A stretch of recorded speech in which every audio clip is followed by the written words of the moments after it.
November 12, 2023, 2:18 a.m., 44 Bell Street, Ash Grove, Pennsylvania. A man is wearing sweatpants, a dark thermal shirt, and work gloves. He crosses the living room, disappears briefly toward the hallway, then returns without the bin. At 2 hours 18 minutes and 39 seconds, he comes back into frame, holding a ring of keys. He unlocks a narrow door at the end of the hall that is usually closed. He opens it inward and steps aside. A second figure appears slowly from the dark behind the door. Adult male. Thin. Bare feet. Gray t-shirt hanging loose over the body. One wrist held close to the torso as if stiff or injured. The first man places a hand on the back of the second man's shoulder and guides him across the room. The second man hesitates once near the edge of a rug, then keeps moving. They pass through the kitchen doorway and out of frame. At 2 hours 19 minutes and 7 seconds, the living room is empty again. The narrow hall door remains open for 4 seconds. Then the man returns alone and closes it. The camera records another 12 seconds of stillness before the file ends. Nothing in the clip behaves like a haunting. It behaves like routine. The woman who bought that camera was not trying to catch her husband in a crime. She thought the house was making noise. Eleanor Vale was 38 years old, a pediatric hospice nurse who worked 3 overnight shifts a week and lived by structure because structure was the only way to survive the emotional arithmetic of her job. She documented things: medication times, intake levels, breathing changes, family instructions, callback notes. Her mind liked patterns and did not trust loose edges. For months, she had been hearing sounds in the house at odd hours, not voices, not footsteps in the theatrical sense people mean when they say a place feels haunted. It was more mechanical than that. A knock from somewhere below, a scrape in the wall behind the dining room. Once, a sharp metallic clink that sounded like something striking pipe. Her husband, Adrian, had answers ready every time. Expansion in the old radiators, settling beams, squirrels in the crawlspace, the boiler line. Bell Street was full of century-old houses with their own private vocabularies of noise, and she had accepted that explanation longer than she later forgave herself for. From the outside, the Vales looked stable in the unimpressive, believable way that makes real instability hard to detect. Adrian was 41, an independent electrical contractor who took municipal and residential jobs across 3 counties and worked irregular hours that nobody found. Especially suspicious because irregular hours were normal in his line of work. Eleanor worked nights. He worked jobs. They often missed each other. Their neighbors knew them as courteous, self-contained, and private. They had no children. They had been married 11 years. The house was Adrian's before the marriage, inherited after his mother died. It was long and narrow, with an unfinished lower level and a rear addition built sometime in the late 1970s. Eleanor had been in most of the house. Most was not all of it. There was a locked utility room off the rear hallway that Adrian referred to as the old service room. He said it held exposed wiring, damp masonry, and the kind of structural problems that were safer left alone until he had time to deal with them properly. Since he was the electrician and the homeowner before he was her husband, the explanation carried the kind of authority that ends a conversation before it becomes a challenge. Eleanor had never demanded entry. That is one of the quieter facts in cases like this. People imagine secrets are protected by force or by elaborate deception. More often they are protected by habit, by plausible language, and by the accumulated laziness of trust. The camera had gone up because the noises had become regular enough to bother her. On nights she was off work, the sounds tended to come after midnight. 3 knocks. Silence. A scrape. Then nothing for hours. Adrian laughed when she mentioned ghosts and told her she had been spending too much time in dying rooms. He meant it lightly, but she heard the dismissal in it. She ordered the camera the next morning and set it on the bookshelf herself. She did not tell him. She told herself she wanted one clean answer before starting a ridiculous argument. Under that explanation sat another one she did not inspect too closely. She did not want him to know where the lens was pointed. When she checked the footage on November 14th, she had just returned from a shift swap and a 12-hour sleep that left her heavy and slow. Adrian was upstairs in his workshop office. She made tea, sat at the kitchen table with her laptop, and started scrubbing through the saved clips. Most of them were exactly what motion-triggered home recordings usually are. Adrian crossing through the room with laundry, afternoon light changing on the floorboards, their old cat cutting along the sofa edge like a gray shadow. Then the 2:18 a.m. file from November 12th loaded, and the shape of her life changed in less than a minute. The second man in the frame did not look like a burglar, or a friend, or anyone who had entered that house under his own power. He looked diminished. That was the word she used later. Not just thin. Reduced. His movements had the caution of somebody who had learned the house badly, and from one room only. She watched the clip 4 times before she called 911, and she did not begin by saying her husband had kidnapped someone. She said there was a man in her house she did not know, and a locked room she had never been allowed to open. Even then, some part of her still seemed to be searching for an explanation that would let the last 11 years remain technically intact. The police arrived before Adrian knew she had seen the video. Patrol officers entered through the front, while Eleanor stood on the sidewalk in scrubs and socks, still holding her phone. Adrian came down the stairs, irritated more than alarmed, then saw the officers, then saw Eleanor's face, and something in his own expression flattened. He did not run. He did not ask what this was about. That mattered later. Men who improvise panic look different from men who recognize the end of a system. When officers asked for access to the locked room in the rear hall, Adrian told them the key was on the hook inside the pantry. That mattered too. The room behind the narrow door was not a utility room. It was a stairwell. Concrete steps ran down to a lower chamber that had been finished just enough to become invisible in paperwork and useless for inspection. A dehumidifier hummed in one corner. There were shelves with bulk food, medical supplies, bottled water, cleaning agents, bleach, contractor-grade restraints, and sealed plastic bins. There was a cot. There was a chemical toilet screened off by a hanging tarp. There was a second door beyond the main room, reinforced from the outside. Inside that smaller space, officers found the man from the footage. His name was Daniel Kress. He was 36 years old. He had been reported missing in western Maryland in August of 2016. Daniel had not been abducted from a parking lot or pulled into a van by strangers. He had last been seen leaving a roadside bar outside Cumberland after an argument with his brother. He had been drinking but was ambulatory.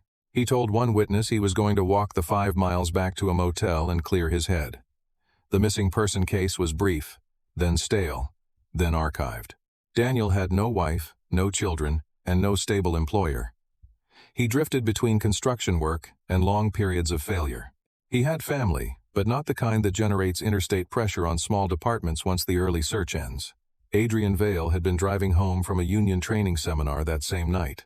7 years earlier, their lives intersected on a dark shoulder and never separated again.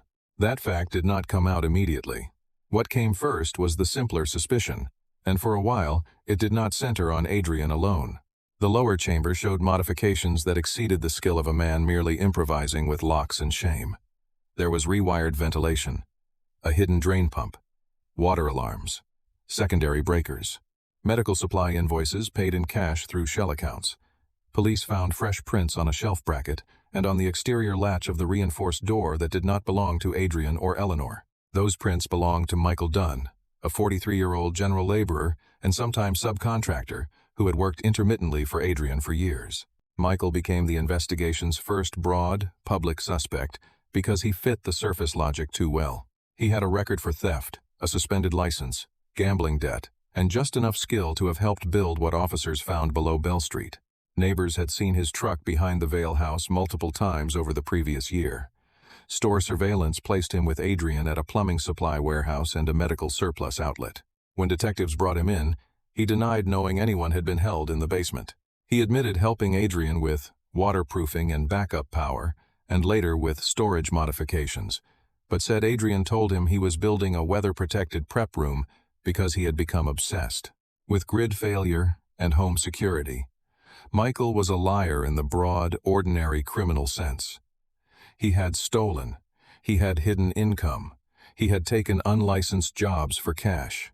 That made him believable as a collaborator. It did not make him the architect. For several days, the case carried 2 plausible stories. In one, Adrian and Michael had built the lower chamber together and maintained Daniel there as a shared criminal project, the kind of arrangement that appears monstrous from a distance but often begins in practical compromise and mutual corruption. In the other, Michael had helped construct the mechanism without understanding the purpose, a morally compromised tradesman selling labor into a lie because cash was cash and questions cost money. The distinction mattered because Michael's backstory offered motive where Adrian's initially did not. Michael needed money badly. His daughter's medical debt had become collections debt. His ex-wife had an order against him for unpaid support.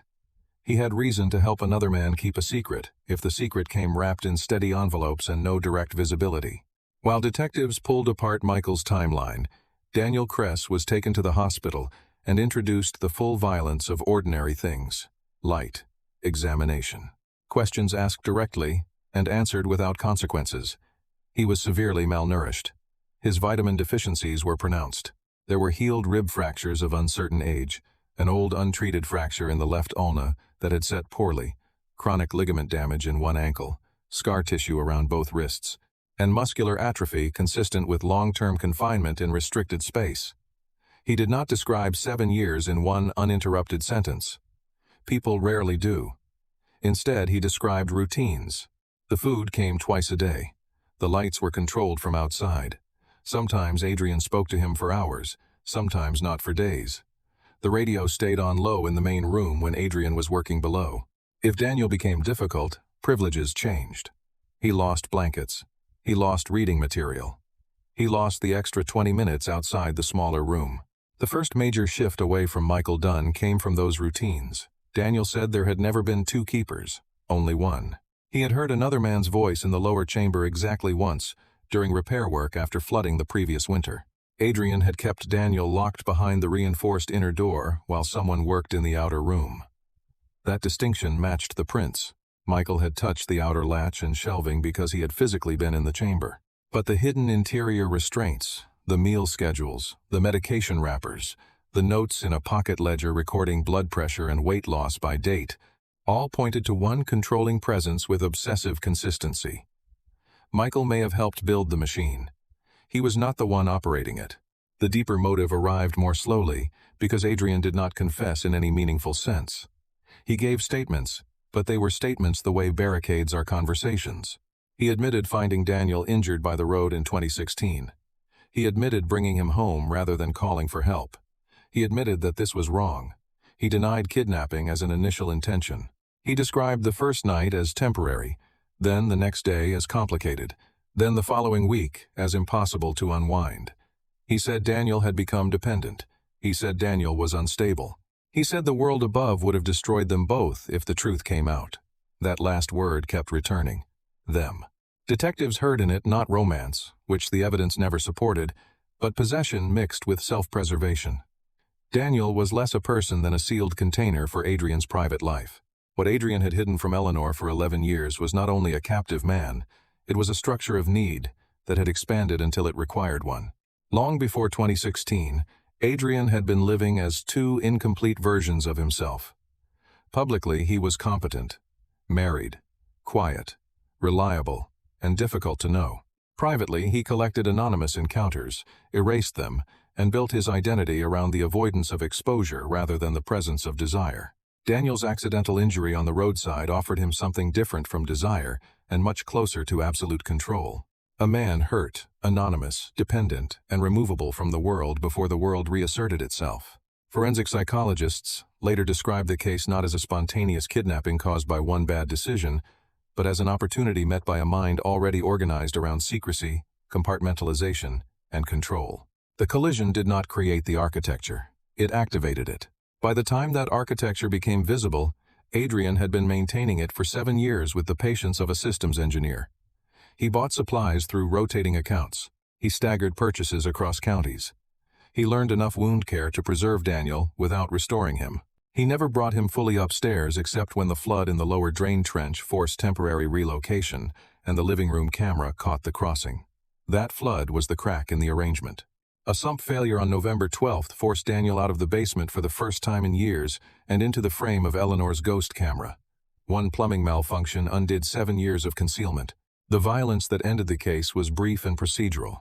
After Eleanor called police on November 14th, Adrian had roughly 11 minutes between recognizing that she knew and hearing the first patrol knock. He went downstairs once during that interval. Hospital and autopsy evidence later established that he used a ligature already stored in the lower room and killed Daniel there before officers entered. Not in rage, Not after a struggle broad enough to leave the room in chaos. Daniel's body position, the lack of overturned furniture, and Adrian's own calm, when found seated nearby, argued for something colder. The final exercise of ownership by a man who preferred destruction to surrender. After that, Adrian became still.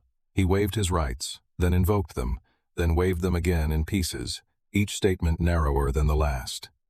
He tried one lie, then a softer lie inside it. Daniel had wanted to stay. Daniel was too damaged to leave. Daniel had attacked him. Daniel would not have survived in a hospital. Each version failed against material evidence.